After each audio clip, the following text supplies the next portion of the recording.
Welcome to Chapter 2 of the Persuasion Series 32 Jackpot Marketing Secrets of History's Greatest and Craziest Persuaders, brought to you by me, David Lowenthal. And today, as I said, we're going to be talking about Chapter 2, which is the Count Dracula secret used by Madison Avenue's most successful ad men that gave him instant credibility.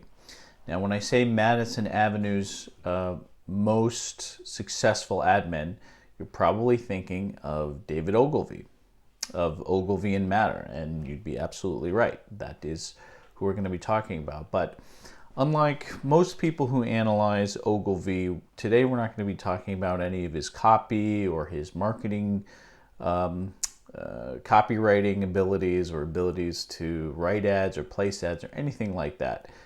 Today we're going to be talking about something that I learned from the great Dan Kennedy's seven-figure Academy recordings, which is phenomenal. It'll change the way you think about marketing, business, and everything like that. But he specifically talks about David Ogilvy and how in the beginning, before he became the David Ogilvy that everybody knew about, he did something that was very different.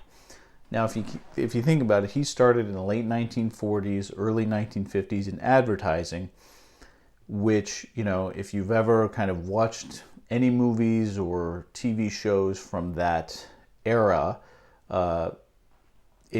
you could describe it as, you know, the man in the gray flannel suit, like the movie. Like everybody looked the same, acted the same, dressed the same, drank the same drinks. It was suit and tie everywhere.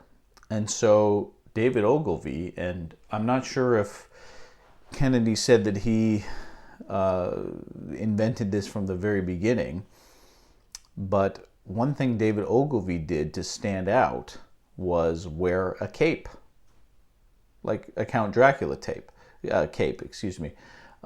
that set him apart. Count Dracula, a cape. Who is this guy? Now, David Ogilvy actually had the skills to write copy and to work his way up in the direct response marketing world, and you know, was a very interesting personality and was just brilliant and knew human persuasion inside and out. But if you focus on what he did in the beginning, there was to just wear a cape to meetings. It was very effective at getting him to stand out in ways that nobody else would think of. And another example, kind of building on this, that Dan Kennedy talks about, is Gary Halbert at one of his seminars. He comes out with, you know, it's in Florida, and like everybody, you know, looks up to Gary Halbert at this point, and they're all in their suit and ties. And what does he come out in? Well, he comes out in shorts and cargo shorts and flip-flops, and apparently a hat that said "Clients Suck" on it. Very, very visually striking, visually appealing. Like you want to know more, even if it's kind of brash and offensive. You kind of want to know more. It's something that kind of stands out. And so the whole purpose of this video, is this chapter, is to get you to think about that. So, for instance, one thing that applies to me, and not such a very intense way, but others have picked up on it, is that if you see in the background here, I have a bunch of maps. I'm really into geography and cartography and how like maps are created and everything.